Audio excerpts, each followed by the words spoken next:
The regular season is in the books for the 2022-23 year, and probably a season most Bulls fans would like to forget. As I've said before, might be the most frustrating season I have personally witnessed from the Bulls, because even though the Bulls have had much worse years in the past, in the post-dynasty era, as well as the more recent rebuild after trading away Jimmy Butler, yeah, those years were bad, but we expected the Bulls to be bad.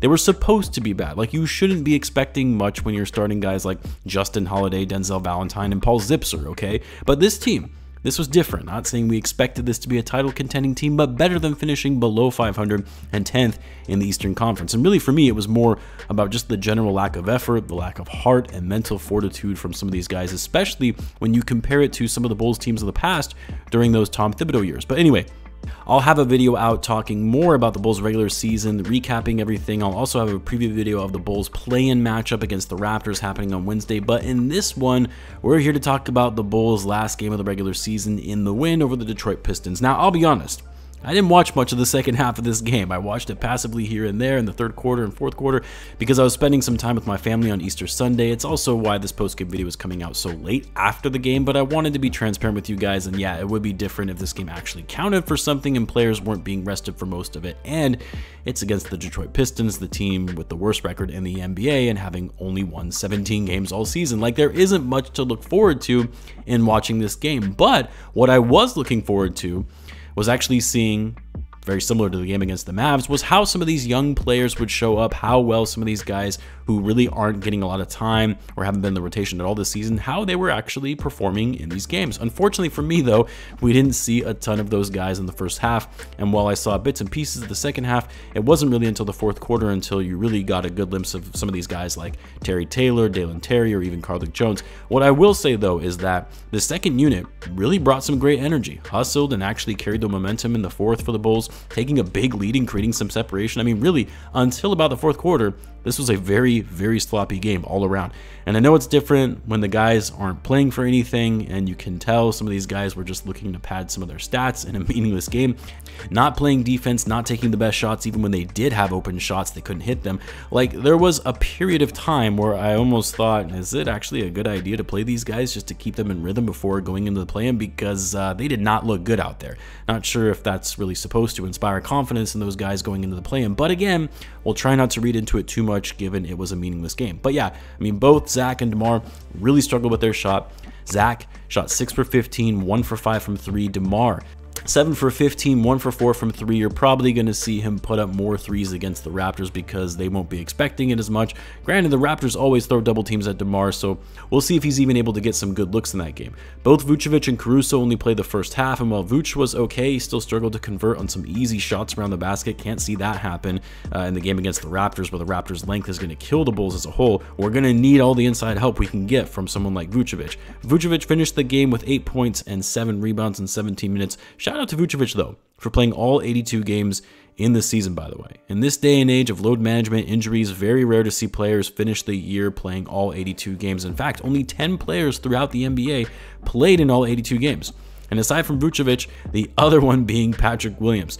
Pat, who missed most of his sophomore year after breaking his hand, comes and plays every game in his third season. Not really the breakout year by any means for Patrick that I think a lot of us had hoped we would see, but it wasn't a bad season for Pat by any means. He did show a lot of areas of improvement, continuing to show strides with his defense, more confidence and aggressiveness with his ability to create his own shot and drive to the basket, and of course also getting more comfortable shooting it from deep. Yes, Pat shot 51% from 3 last year, but only on 1.7 attempts per game. This season, shooting a cool 41.7% from 3 on 3.4 attempts per game. Very efficient shooting on that kind of volume. But anyway, props to both Vucevic and Pat for playing in all 82 games. Not the game I would have expected from Patrick Williams, though, after seeing him put up 23 against the Mavs, and then also seeing last season that final game of the year against the Wolves where he put up 35.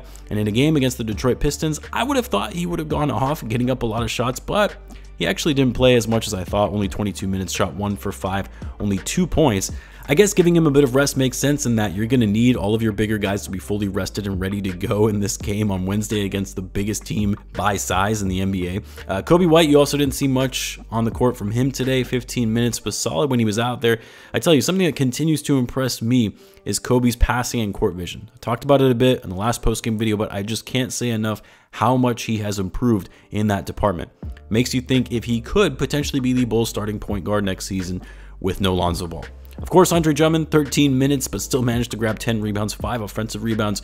Gonna need all of that, as much as we can get on Wednesday, and I sincerely hope Billy Donovan gives him some adequate minutes in a game like that, where you're gonna need size and strength to counter the Raptors' bigs. But yeah, in this one, Billy went with a lot of guys that have been out of the rotation, or two-way contract players down the stretch of the game. And did we really see Marko Simonovic play non-garbage time minutes in the NBA? I tweeted that earlier, and my guy Matt Peck joked back saying this is still garbage time, which fair, it's a pointless game, it's against the Pistons. But when he was brought in, the game was still close. I wouldn't consider it garbage time, and even knocked down a 3 as well. How about that? And then, of course, Carlik Jones, the G League MVP, hit some nice shots. Dalen Terry actually got into double figures with 10 points, 3 rebounds, and 3 steals. He was a plus 20 for the game. Terry Taylor got some good minutes as well. Again, like I said, these guys actually put the game away and blowing it out of the water in the fourth quarter when the Bulls outscored the Pistons 36-17. So shout out to them, staying ready no matter the circumstance. But anyway, that's a wrap for the regular season. Obviously, we're all waiting for the game that truly counts, a winner-go-home NCAA March Madness style game, the 9 and 10 play-in matchup on Wednesday, Bulls versus Raptors. I know I haven't had a live chat for a game in a while, but I will be doing one for this game. Hopefully the Bulls can come away with the W and then face off again, and the loser of the 7-8 matchup to actually make it into the playoffs. Going to be a tall order, but let's see if they can do it. Either way, I'll have a more in-depth preview of this game coming out this week, so be on the lookout for that. Until then, guys, as always, be sure to subscribe, and I'll see you in the next one.